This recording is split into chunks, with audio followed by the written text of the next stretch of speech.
திராவிட model 2.0 அப்படின்னு வந்து முதலமைச்சர் ஸ்டாலின் சொல்றாரு. இப்ப இருக்கிற ஆட்சிக்கும் திராவிட மாடல் 2.0க்கும் என்ன வித்தியாசம் இருக்கும்னு நீங்க நினைக்கிறீங்க? இப்ப வந்து 1000 ரூபாய் கொடுத்துட்டு இருக்காரு கலைஞர் மகளிர் தொகை. அது வந்து இப்ப 2000 ரூபாய் ஆக போகுது. தமிழ் புதுவன் திட்டமும் நான் முதல்வன் திட்டம், அந்த புதுமை பெண் திட்டம் மூலம் காலேஜ் படிக்கிற மாணவிகளுக்கு 1000 ரூபாய் கொடுத்துட்டு இருக்காரு மாதம். அது 1500 ரூபாய் ஆகுறாரு.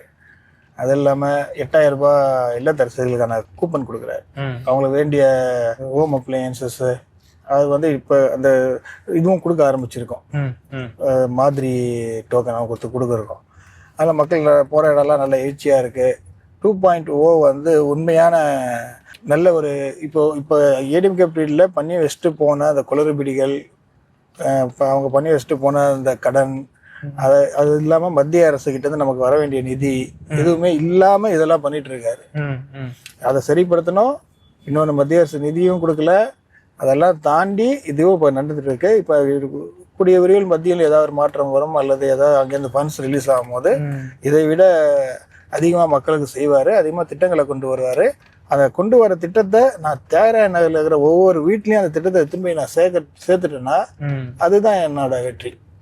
அவருக்கு கொண்டு வர திட்டத்தை அவங்க பயன்படணும் தியாகராய நகரில் இருக்கவங்க. அதுக்கான வழிவகைகள் நான் அலுவலகம் மூலமாகவோ அங்கங்கே இருக்கிற கேம்ப் மூலியமாவோ அதை ஏற்பாடு செய்து அந்த திட்டங்களை அவங்க வீடுக்கு திரும்பி சேர்த்தோன்னா அதன் மூலம் அவர்கள் மேலும் மேம்படுவார்கள், மேலும் வளர்ச்சி அடைவார்கள்.